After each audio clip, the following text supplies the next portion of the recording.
Hello,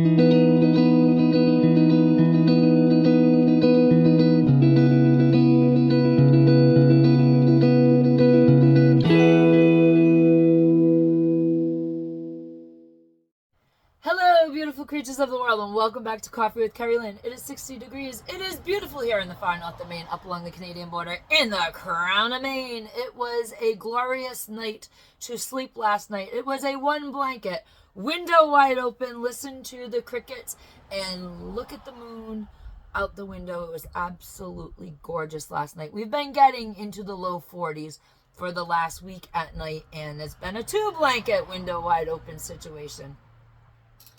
So it was nice to have a little bit of that nice, warm, sunny summer breeze blowing through the window. Some of you will get it. Some of you are too young. That's okay. Ladies and gentlemen, beautiful creatures of the world, I hope you're enjoying the rest of your sunny summer days wherever you may be. Hope you're having days filled with fabulosity and good coffee. Strong coffee. We're going to need strong coffee for the next 54 days. Things are going to be up and things are going to be down, ladies and gentlemen, beautiful creatures of the world. The pulse of America is all over the map. Everybody wants the comment on last night's debate. Before we begin, let me preface this by saying I do not vote the party line. I vote for what is best for my country. Not so much for what is best for me personally. People have called me an old school Kennedy Democrat. I was raised by old school Kennedy Democrats. People have called me a dirty liberal. I don't identify as a liberal or as dirty. You can call me whatever you want, ladies and gentlemen, beautiful creatures of the world. Just don't call me late for dinner because I really like to eat. In the course of doing political segments on my channel, I have had people that love Trump. He's the Holy Grail. I've had them slam me. I have had people that love the Biden-Harris administration slam me. I am a Gen Xer. Sticks and stones, things like that don't bother me. I don't lose any sleep at night. I honestly vote for what is best for my country. I take myself out of the equation because I have always believed that it is my duty as a citizen of the United States of America, as the great-granddaughter of immigrants, as the 13th generation granddaughter of one of the founders of Rhode Island. Where were we? Ladies and gentlemen, beautiful creatures of the world, that brief pause. I live on a working homestead. There's people come in and people go, and people got to come in, get some stuff, and then they leave, and every once in a while we have to pause the video. We are live, pre-recorded. I don't edit my segments so that there's jump cuts everywhere. I don't have time. Ladies and gentlemen, beautiful creatures of the world, where were we? This was going to be a glorious and illustrious speech, but we might as well jump right into why I feel the way I do about politics, why I am not married to any ideology. Politics is not a religion for me. Politicians are people. They are fallible. They are corruptible. They speak out of both sides of their face. If Trump does something I don't agree with, I'm going to call him out. If Trump does something I do agree with, I'm going to let you know. Same thing with the Democratic side. If something good comes out of Kamala Harris's face, then I'll let you know about it. And otherwise, you're just going to have shows. Ladies and gentlemen, beautiful creatures of the world, I know firsthand the brutality of politics. You see, on both sides of my family, both my mother's side and my father's side, we have had politicians. We have had governors of Rhode Island. We have had lieutenant governors of Rhode Island. We have had senators, congressmen. We have had people in the family on both sides, from the local level straight on up. And I can absolutely attest that money and politics are very evil things. So I have always voted for what is best for my country, because it is my duty as a citizen to pursue my own happiness and not to get handouts from my government to pursue my happinesses. It's not my government's job to provide for me in such a way where all my dreams come true. And that's where I've always been in politics. Let me take you back to 1970. Let's step in the time machine and go back to 1970. I promise it'll be a short story. My parents' wedding. There were very important people that went to my parents' wedding. And one of them being a relative. And he was a very important relative. You see, my grandmother's brother married into the Rhode Island Garrahy family. And at the time, his brother-in-law, Joe Garrahy, was the lieutenant governor of Rhode Island. Now, my parents, a month before the wedding, almost canceled the wedding. But my grandmother was not going to have egg on her face. Nay. It was a different time back then. My parents ended up divorced 9 years later for the same reason that my mother and father were going to call it off in the beginning. And anyways, long story short, the kids are all right. We grew up fine. Their children are fine, thanks to my mom raising us and giving us amazing moral values. And we just, it was a blessing that they got divorced, let me tell you. I was 9 years old, and I was in charge of my 5-year-old brother while my mom was at work. So Gen Xers, we just have thick skins, and we were adults before we were 10. As was the way of the world. So what happened is, when Joe Garrahy was done being lieutenant governor, he ran for governor. And I have very early memories, because my parents worked the campaign trail. I have very early memories of the canvassing my parents did. I was in a stroller. My parents did the mailings. They did a ton of stuff for the Garrahy campaign. And Joe Garrahy became governor of Rhode Island.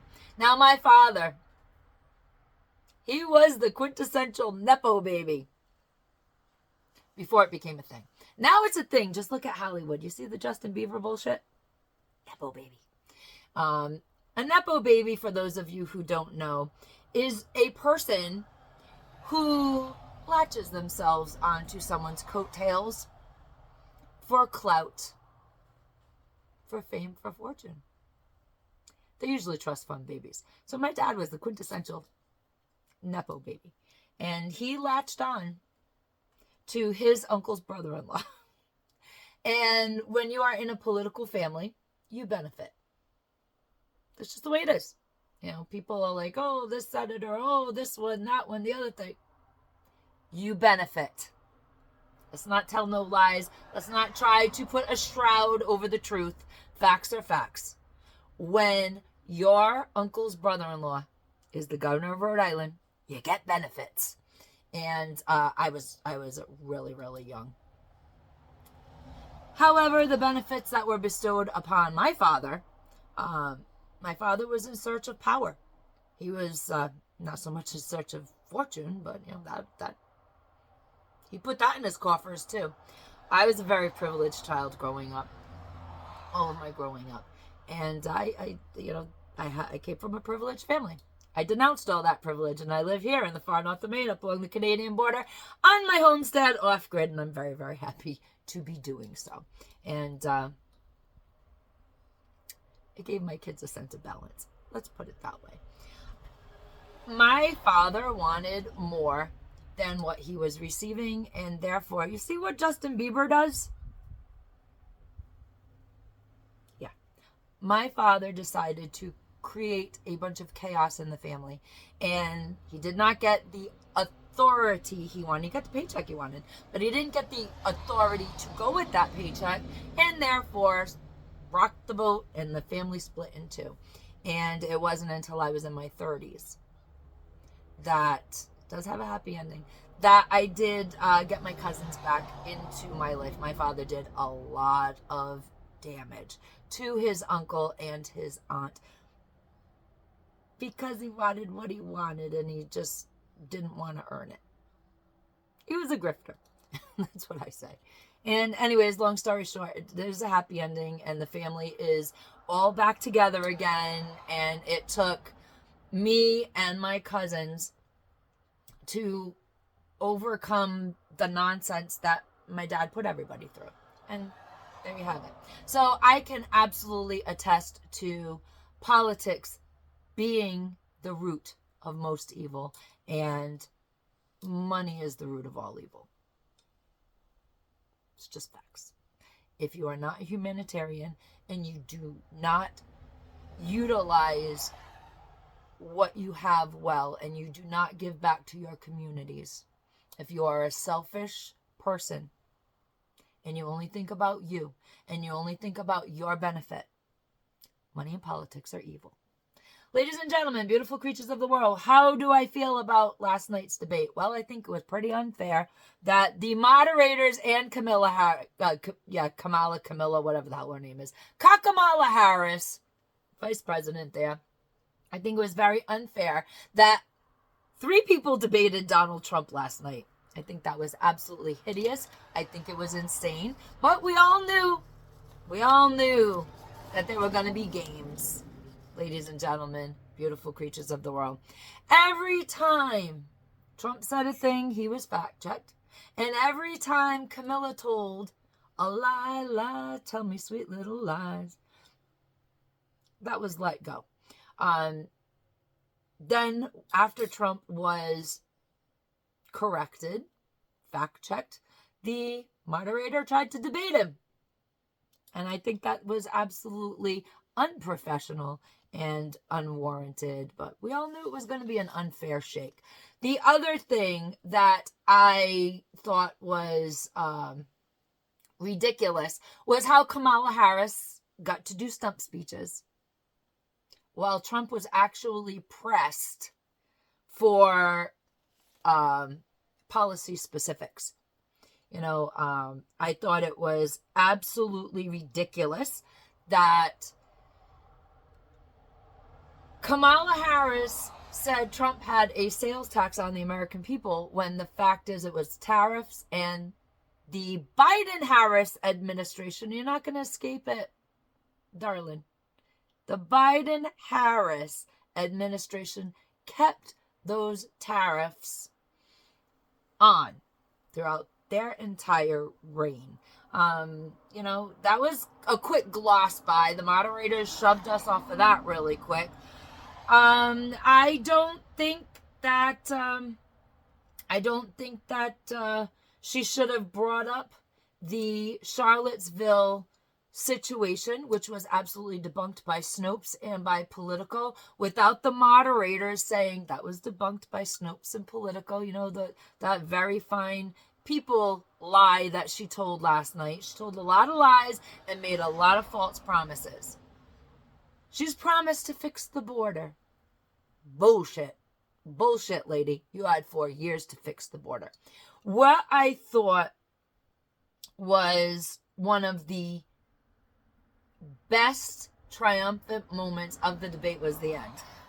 Quite frankly, there were a few funny moments sprinkled in between, like when Trump was talking about the pets being eaten. We're going to be talking about that too here on Coffee with Kerri-Lynn, coming up in a different segment. But I thought it was a very powerful closing statement by Donald Trump, calling that woman out. She's had 4 years to fix the economy. She has had 4 years to close that border. She tries to distance herself from the Biden administration. I love that phrase. I'm not Donald Trump. I'm not Joe Biden. But yet, when she feels that the Biden-Harris administration has done good things, she's a we. We. You're not Biden. You're not part of that. But then all of a sudden, you're we. So it was a farce. It was an absolute farce. It's going to take a few days for the polls to settle down. I didn't think the debate was any great shakes on anybody's part. I liked the couple zingers he got in, and I did not like the way that, we all knew it was going to be thrown her way, like a dog with a bone, and it was thrown her way, and that's okay, because We know the reality of the situation when you step into the polling booth, ladies and gentlemen, beautiful creatures of the world. What you need to ask yourself is your life better today under the Biden administration? Is it better than what it was under the last Trump administration? And you need to absolutely answer that question honestly.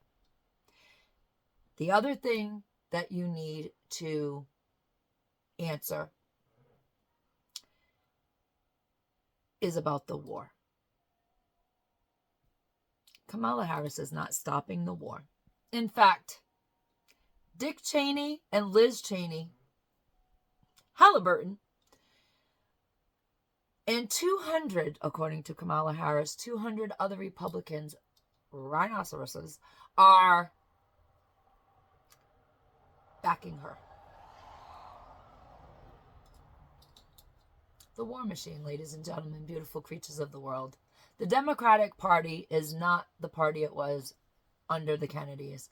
The Democratic Party is not the party of Camelot anymore. The Democratic Party is not the party of liberal sanity anymore.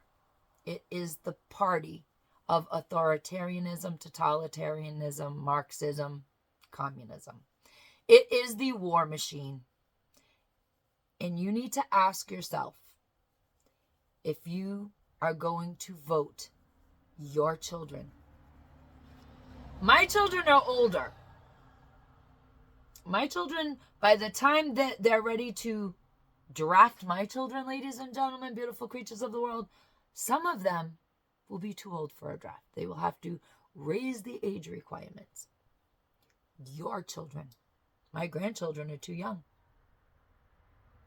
So you need to ask yourself if you're willing to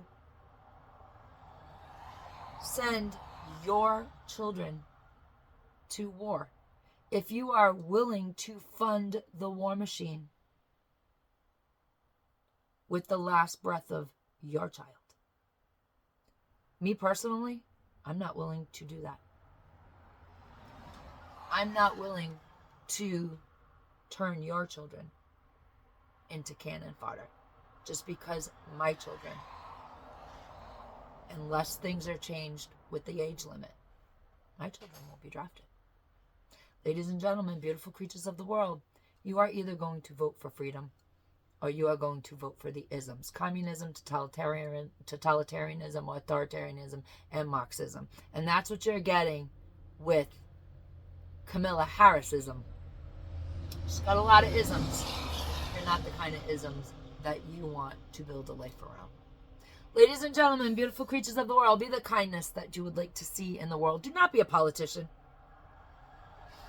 Do not be a Nepo baby. Do not be a communist. And as always, Carpe Diem, because no one promised you a tomorrow.